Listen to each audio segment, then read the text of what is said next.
tema dessa aula é a composição de movimento.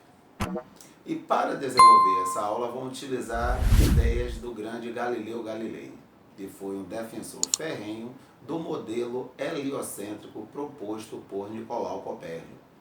E neste período, os opositores, ou seja, defensores do geocentrismo, utilizavam alguns argumentos para justificar o porquê que a Terra estava parada e era o centro do universo. Um deles era: vem cá, se a Terra estivesse em movimento, a gente perceberia esse movimento, pois as nuvens, elas estariam em movimento contrário ao movimento da Terra, e segundo eles, até mesmo se soltássemos uma pedra, perceberíamos esse movimento da Terra, pois a pedra seria vista num movimento contrário. E Galileu deu passos importantes aí para a física a fim de responder essas questões. Primeiro, daí começa a surgir a ideia de inércia, ok? Então a Terra está em movimento, os corpos que são solidários a ela também estão em movimento, tá ok? Por conta da inércia.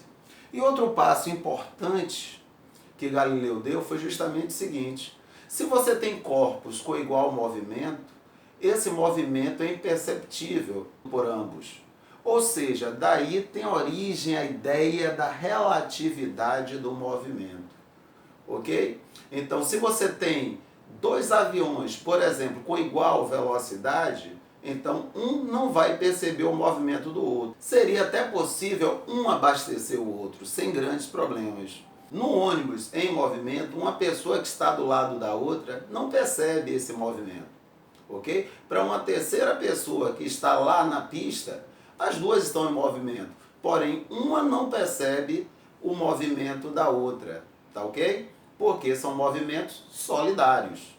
Elas estão juntas, desfrutando do mesmo movimento. E Galileu vai além. Você pode ter corpos realizando movimentos complexos que nada mais é do que o resultado de movimentos mais simples que ocorrem simultaneamente. E essa ideia dele que vai ser de fundamental importância para as aulas que eu vou desenvolver a partir daqui, que é justamente o seguinte: se eu tenho um movimento complexo, eu vou estudar como sendo o resultado de movimentos mais simples que ocorrem simultaneamente. Então, ao invés de estudar aquele movimento complexo de uma vez só, eu vou repartir esse movimento estudando movimentos mais simples. E daí, obtendo uma solução mais simples para um problema que seria relativamente complexo. Então, para melhorar o entendimento, vamos a um primeiro exemplo. As águas de um rio têm velocidade de 3 km por hora.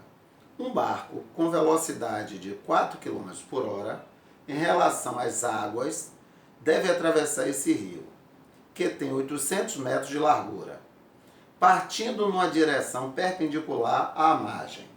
Determine. Letra A: o tempo de travessia. Então vamos à resolução.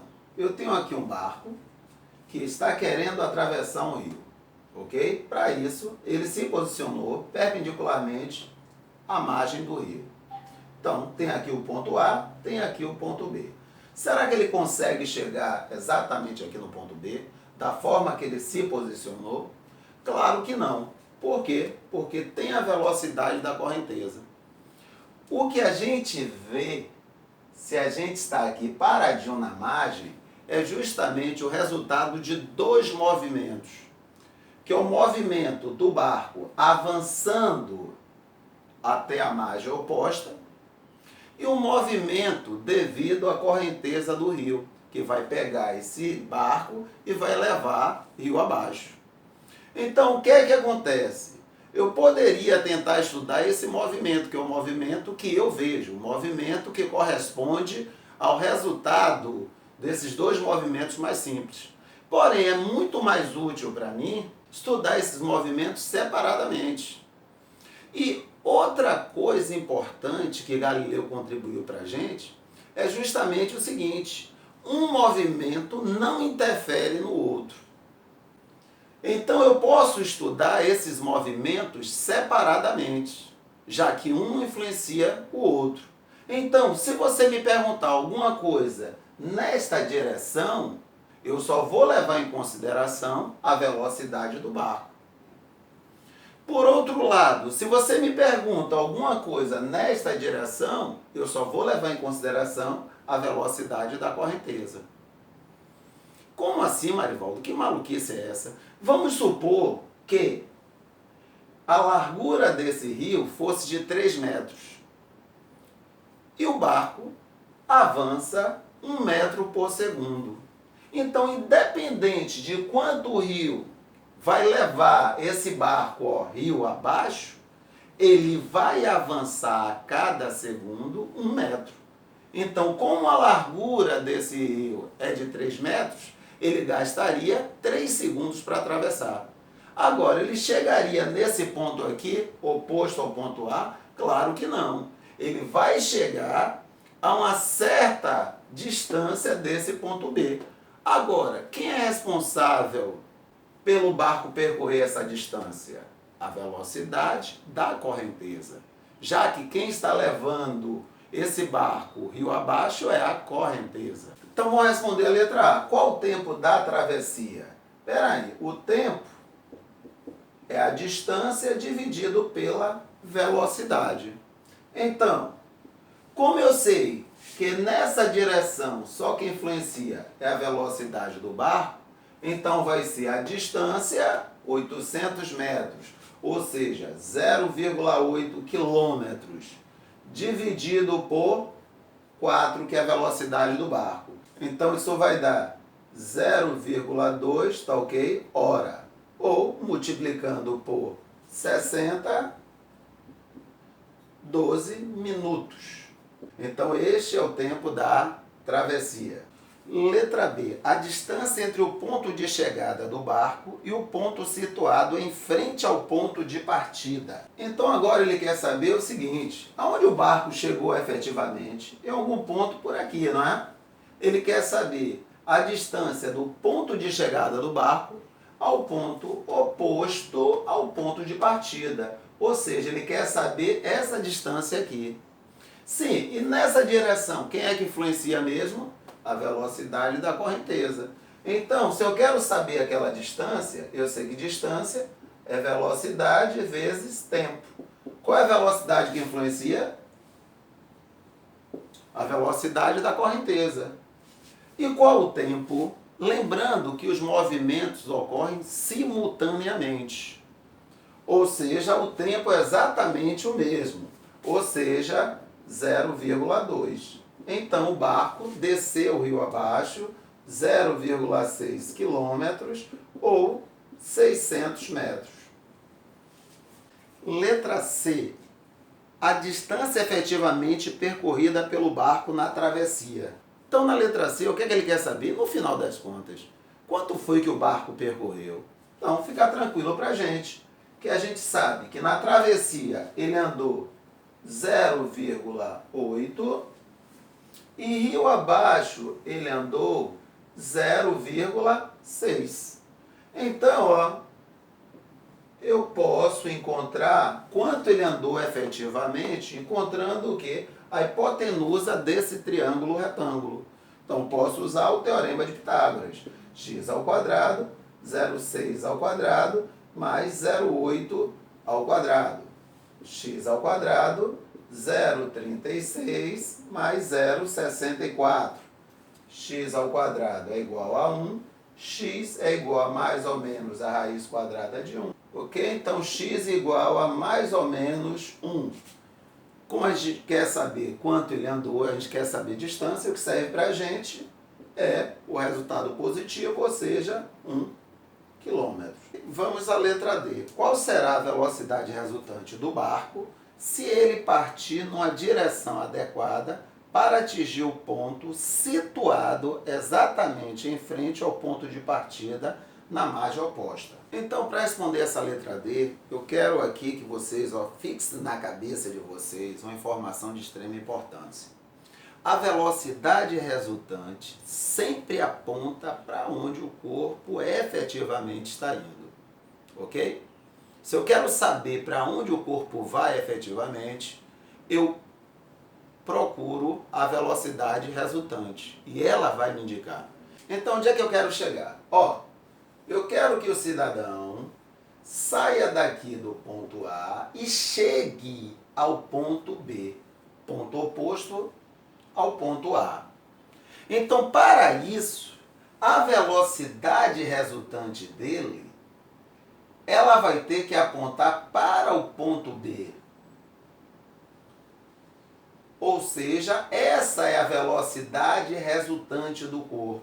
E essa velocidade resultante vai ter que ser justamente o resultado da velocidade do barco com a velocidade da correnteza. E para o corpo efetivamente chegar no ponto B, o barco ele tem que ser posicionado exatamente nesta direção aqui. Porque aí a velocidade do barco mais a velocidade da correnteza vai dar a velocidade resultante que aponta exatamente para onde o corpo está indo. Então, temos aqui um triângulo retângulo, onde a velocidade do barco ao quadrado é igual à velocidade da correnteza ao quadrado, mais a velocidade resultante ao quadrado. Então, eu vou ficar com a velocidade do barco, 4 km por hora, velocidade do rio, 3 km por hora, e eu quero saber a velocidade resultante. Ou seja, 16 menos 9 é igual à velocidade resultante ao quadrado. Então, a velocidade resultante ao quadrado vai ser igual a 7, a velocidade resultante mais ou menos a raiz de 7, ou seja, a velocidade resultante vai ter um módulo de raiz de 7 km por hora. Segunda questão. Um barco alcança a velocidade de 18 km por hora em relação às margens do rio, quando se desloca no sentido da correnteza, e de 12 km por hora quando se desloca em sentido contrário ao da correnteza. Determine a velocidade do barco em relação às águas e a velocidade das águas em relação às margens. Então a questão diz o seguinte, estou aqui na beira do rio, observando o barco.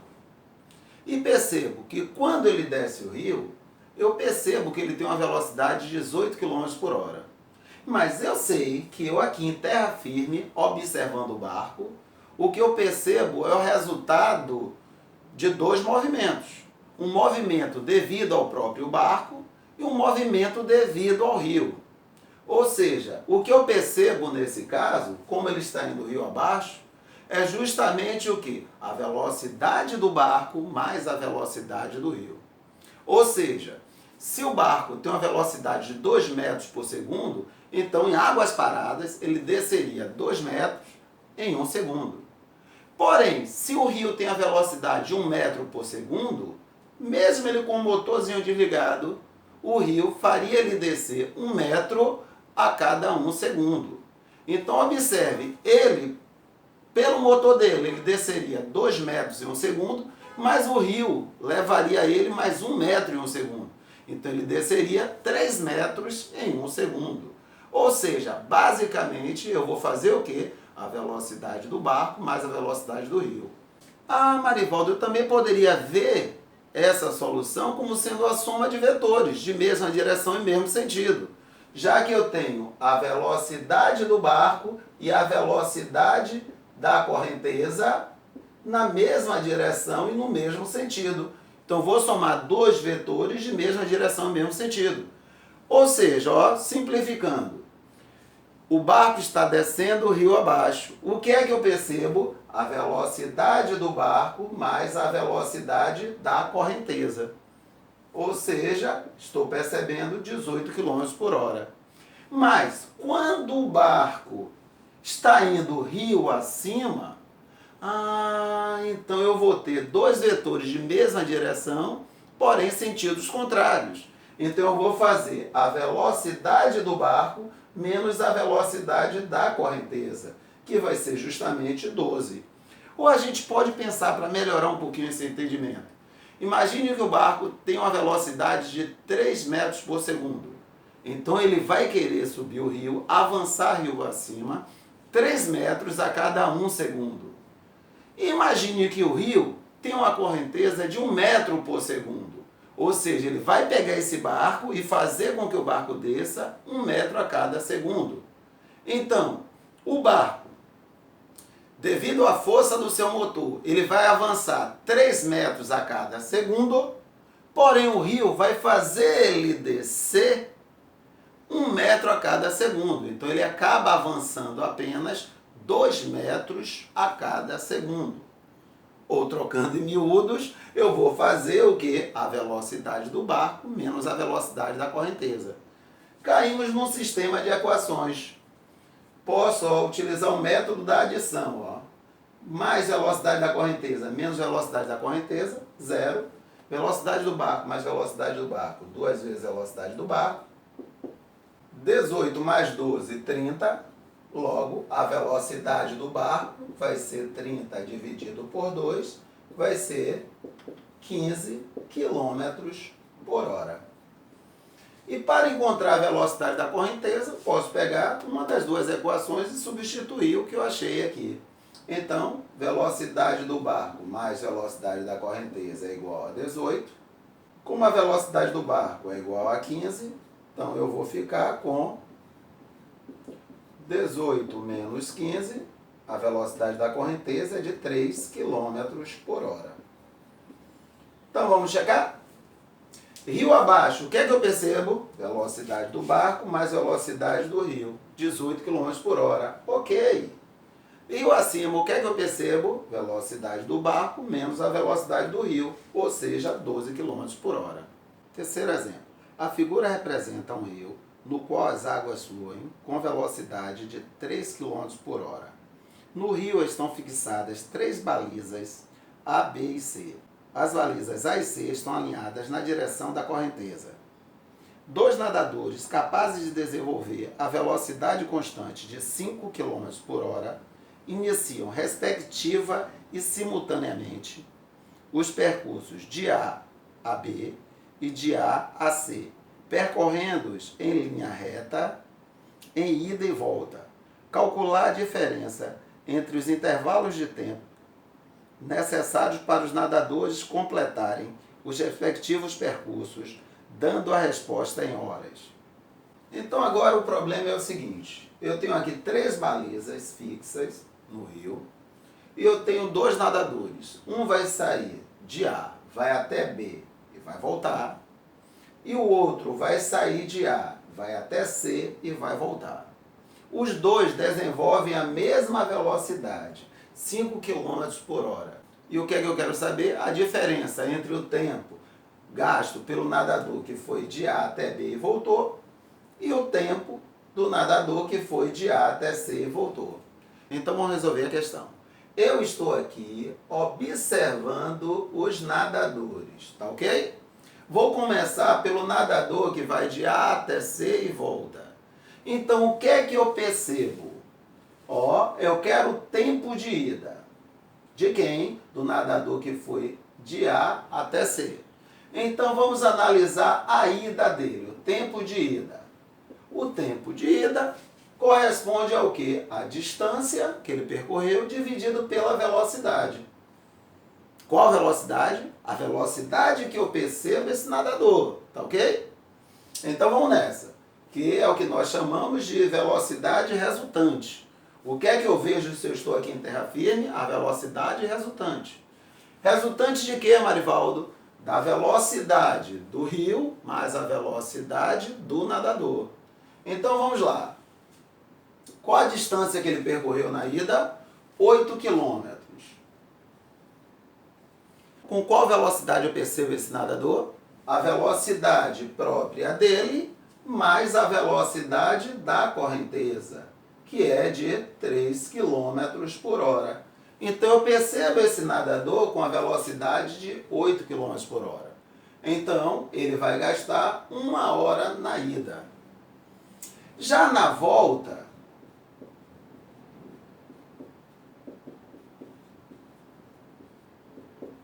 qual a distância que ele vai percorrer? 8 km. Com qual velocidade? Veja, a cada hora ele avança 5 km, mas a cada hora também a correnteza faz ele descer 3 km. Ou seja, ele vai avançar apenas 2 km a cada hora. Ou seja, a velocidade dele vai ser de 2 km por hora. Mais uma vez, a velocidade do nadador, ó, rio acima. A velocidade da correnteza, rio abaixo. Dois vetores de mesma direção, porém sentidos contrários. O que é que eu faço? Subtraio para encontrar o resultado, para encontrar a soma. Ou a velocidade resultante. Então, ele gastou 4 horas. Então, na subida e na descida, ele gastou aí um total de 5 horas. Então, agora vamos ao segundo nadador. O que é que eu que estou aqui na margem vou perceber? Vou perceber o nadador saindo do ponto A e indo ao encontro do ponto B. Se eu percebo esse nadador saindo do ponto A e indo exatamente para o ponto B, isso significa que a velocidade resultante dele, claro que para mim, que estou observando o movimento, ela tem que apontar para o ponto B. Lembra o que eu falei? A velocidade resultante aponta para onde o corpo está indo. Então vamos lá. Se eu tenho aqui a velocidade resultante, que é a soma das velocidades, se eu tenho aqui a velocidade da correnteza, então, como é que esse nadador deve se posicionar? Ou seja, para onde deve apontar a velocidade desse nadador para que efetivamente ele chegue aqui no ponto B? Ele tem que sempre nadar, ó, nessa direção. Marivaldo, estranho. Como é que ele vai nadar nessa direção e você vai ver o nadador andando, seguindo o ponto B? Por que isso? Porque a todo momento ele vai estar nadando contra quem? A velocidade da correnteza. Ó, ele quer ir nessa direção, mas a velocidade da correnteza corrige, mantendo ele sempre, ó, perpendicularmente às margens. Sendo assim, o que é que eu tenho aqui? A velocidade do nadador ao quadrado, já que eu tenho aqui um triângulo retângulo, é a velocidade resultante ao quadrado, mais a velocidade da correnteza ao quadrado. Então, eu vou ter que a velocidade do nadador, 5. A velocidade resultante, eu quero saber. A velocidade do rio, 3. Então, eu vou ficar com 25 menos 9 é igual a velocidade resultante ao quadrado. Velocidade resultante ao quadrado, 16.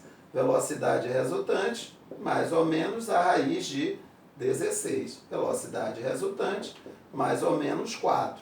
Ou seja, velocidade resultante, 4 km por hora. Então, vamos calcular o tempo de ida. O tempo de ida vai ser a distância dividido pela velocidade. Qual a distância? 8 km. Com qual velocidade? 4 km por hora. Então, ele vai gastar na ida 2 horas. E na volta, será que vai ser diferente? Não. Ele está aqui no ponto B, querendo retornar para o ponto A. Então, eu já sei que a velocidade resultante aponta para onde ele vai efetivamente. Então, está aqui a velocidade resultante. Sei que tem a velocidade da correnteza. E, para manter essa velocidade resultante, o nadador vai ter que nadar, ó, nessa direção e nesse sentido. Mais uma vez, temos aqui um triângulo retângulo. Marivaldo, ó. De novo, ó, a velocidade do nadador é hipotenusa, a velocidade resultante, ó, e a velocidade da correnteza são catetos. Então, eu vou fazer as mesmas contas. Sendo assim, eu vou encontrar o mesmo resultado. A velocidade resultante é de 4 km por hora.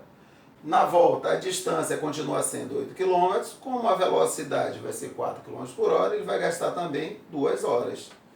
Totalizando 4 horas, na ida e na volta. E como ele quer a diferença entre os tempos dos nadadores, vou ficar com 5 menos 4, ficar com 1 hora. Quarto exemplo, num dia sem vento, a chuva cai verticalmente em relação ao solo com velocidade de 10 metros por segundo. Um carro se desloca horizontalmente com 20 metros por segundo em relação ao solo. Determine o módulo da velocidade da chuva em relação ao carro. Então, vamos à resolução. Eu tenho um carro que está se movimentando a 20 metros por segundo e a gotinha caindo com a velocidade em relação ao solo, ó, vertical, e de 10 metros por segundo. Eu quero saber com qual velocidade uma pessoa aqui dentro desse carro vê essa gotinha caindo, ok? Então, lembrando, quem está aqui no carro vai perceber o resultado de dois movimentos. Primeiro, a gotinha está caindo verticalmente. Segundo, se o carro está indo ao encontro da gotinha, para a pessoa que está aqui dentro, ó, peguei como referência o carro. Tem uma pessoa ali no carro observando a gotinha.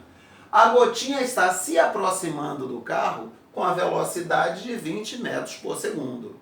Quem está dentro do carro vai perceber o resultado desta velocidade, que é a mesma do carro. O carro está se aproximando da gotinha com a velocidade de 20 metros por segundo. Quem está dentro do carro percebe a gotinha se aproximando do carro com a velocidade de 20 metros por segundo. E a velocidade da gotinha em relação ao solo, que é de 10 metros por segundo. Então, o que é que ela vai perceber? Ela vai perceber o resultado desses dois movimentos, ou seja, o resultado dessas duas velocidades. Posso aplicar aqui a regra do paralelogramo. Essa é a velocidade que ela vai perceber. Essa é a velocidade resultante. Que é difícil de calcular? Não. Eu estou somando dois vetores perpendiculares entre si. Como é que eu acho o resultado? Usando o teorema de Pitágoras. Então, a velocidade resultante ao quadrado, 20 ao quadrado, mais 10 ao quadrado. Velocidade resultante ao quadrado, 400, mais 100. Velocidade resultante, mais ou menos, raiz de 500. Como eu sei que 500 é 100 vezes 5, raiz de 100 é 10, então eu fico com 10 raiz de 5 metros por segundo. Ó, o módulo da velocidade resultante, 10 raiz de 5 metros por segundo. Ou seja, é essa a velocidade da gotinha em relação ao carro. Ou, se você preferir, em relação a uma pessoa que está dentro do carro observando a gotinha. Quinto exemplo. Um disco rola, sem escorregar, sobre o solo suposto horizontal, mantendo-se sempre vertical. A velocidade do centro em relação à Terra tem módulo V. Determine os módulos das velocidades dos pontos A, B, C e D em relação à Terra no instante mostrado na figura. Então, eu tenho aqui um disco, ó, girando.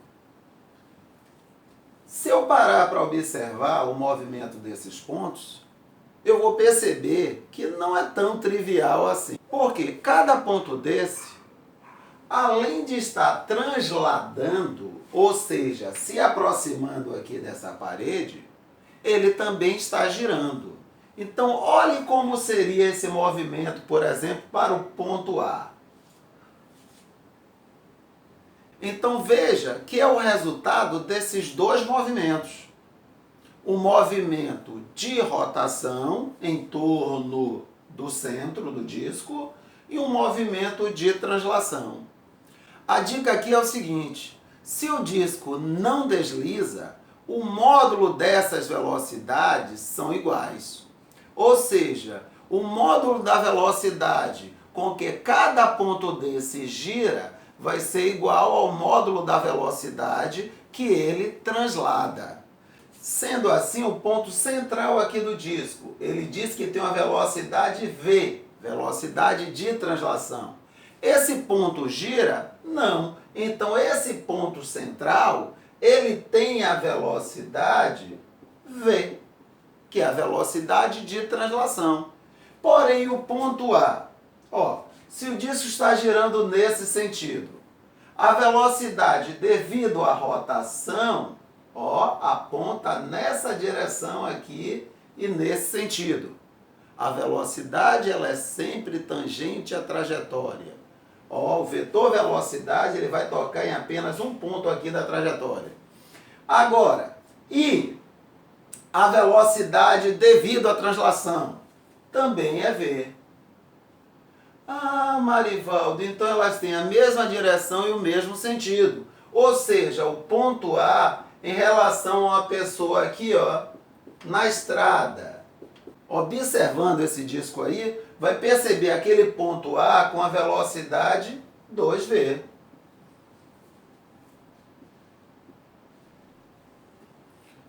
Agora, o ponto B. O ponto B, devido à rotação, lembra, a velocidade é sempre tangente à trajetória. Ele tem uma velocidade v. E devido à translação, ele tem também uma velocidade v. Ah, eu tenho aqui, ó, dois vetores perpendiculares entre si. Então, vou usar o teorema de Pitágoras e vou, no final, chegar à conclusão que eu vou encontrar o quê? Ó, velocidade resultante ao quadrado, v ao quadrado, mais v ao quadrado.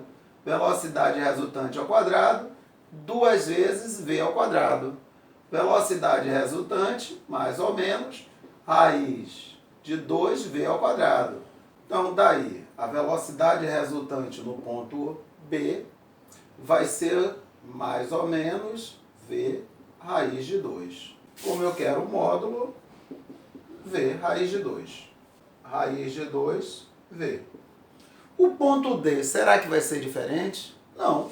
Devido à rotação, ele vai ter uma velocidade, ó, que é tangente. E devido à translação, vai ter a velocidade aqui, ó, que é a mesma do centro. Então, botei essas duas velocidades perpendiculares entre si. Como é que eu somo? Da mesma forma que eu fiz no ponto B. Então, no ponto D, também a velocidade vai ser raiz de 2v. Agora, um ponto que é bem interessante é esse ponto C. Por quê? Observe o que vai acontecer. Devido à rotação, a velocidade, ó, vai ter essa direção e esse sentido. Porém, devido à translação, ela vai ter a mesma direção e sentido contrário. Conclusão, o ponto C, em relação à pessoa que observa aqui no solo, ele vai ter uma velocidade nula. A importância é que, se esse ponto está parado em relação ao solo, isso quer dizer que enquanto o pneu estiver em movimento, enquanto a roda do carro estiver em movimento, o atrito que existe entre o pneu e o solo, ó, nesse ponto aqui, vai ser o quê? Um atrito estático. E a gente sabe que o coeficiente de atrito estático geralmente é maior ou igual ao coeficiente de atrito cinético. E daí, Marivaldo, e daí que é uma das peças fundamentais do que nós chamamos hoje de freio ABS. Ó, até tempos atrás, todos os carros tinham um sistema de freio que basicamente fazia o quê? Travava a roda.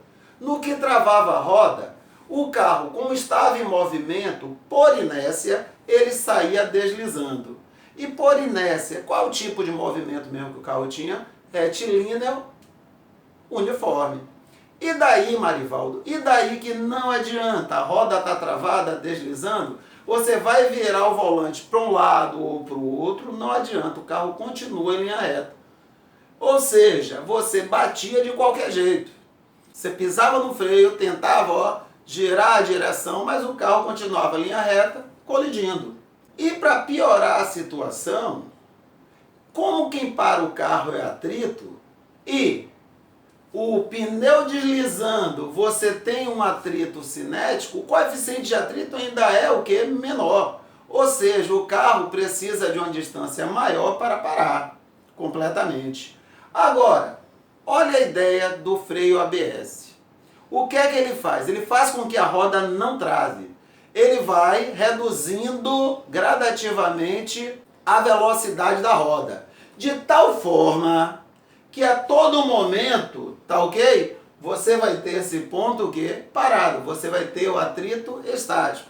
Sendo assim, você já garante uma força de atrito maior, pois o coeficiente de atrito estático é maior. Isso requer uma distância menor para o carro parar. E a outra coisa, você não está à mercê da inércia. Enquanto o pneu está girando, enquanto a roda está girando, você tem controle sobre o carro. Ou seja, você pisa no freio, mas ainda você tem controle sobre o carro. Por quê? Porque a roda continua girando.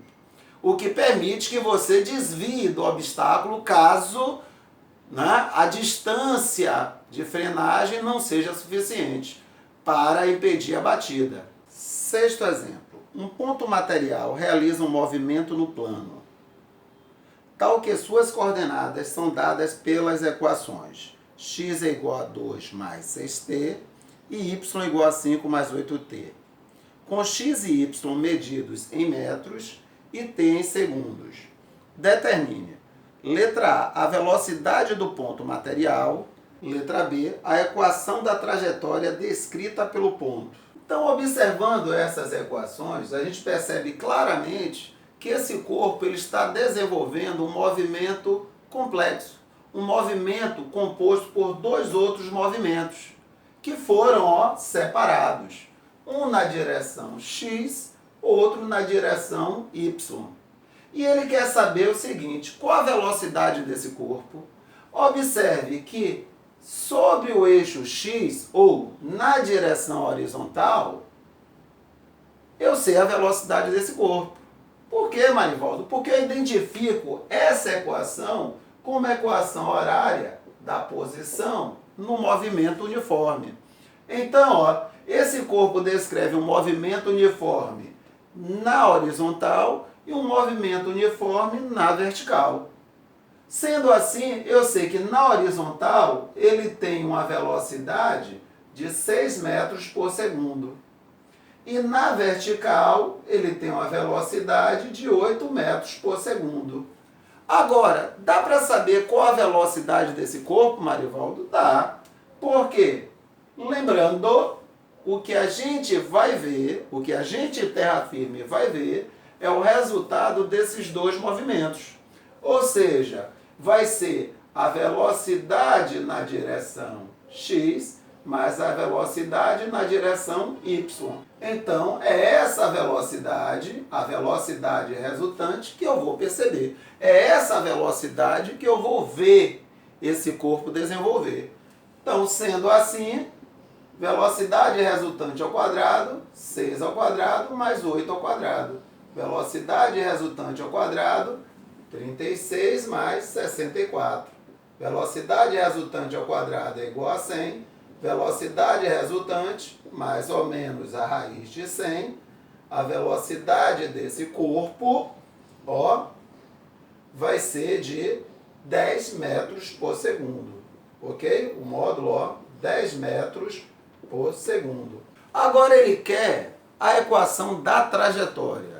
Esse corpo ele está se movimentando num plano aqui, cartesiano, x, y. Eu quero saber a trajetória dele. Será que ele está andando em círculo? Será que ele está andando em linha reta? Tá ok? Como é que eu acho a trajetória? Simples. Encontrar a trajetória é escrever y em função de x. Como assim, Marivaldo? Eu posso, na primeira equação, achar o valor do tempo e substituir na segunda, para que eu coloque y em função do x. Então vou ficar com x é igual a 2 mais 6t. Então vou ficar com x menos 2 é igual a 6t. Então t, x menos 2 sobre 6. Vou chegar na segunda equação e vou substituir o t pela expressão que eu achei.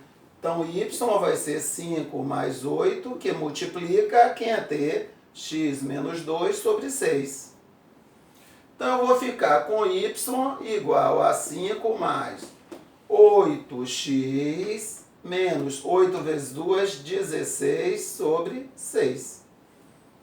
Tirando o MMC aqui, de 6 e 1 é 6, então y vai ser 6 dividido por 1, 6 vezes 5, 30, mais 6 dividido por 6 dá 1, vezes essa expressão, vai dar a própria expressão. Então eu vou ficar com y igual a 30 menos 16, 14, mais 8x sobre 6. Ou simplificando, se preferir, y vai ser, vou simplificar por 2, 7 mais 4x sobre 3. Ou se preferir, vou ficar com 4x sobre 3 mais 7 sobre 3. Então, essa é a equação da trajetória desse corpo. Ah, Marivaldo, isso aqui é uma função do primeiro grau. Então, eu sei que o gráfico disso aí é uma reta. Então, quer dizer que esse cidadão está andando em linha reta. Exatamente. A trajetória dele é uma linha reta.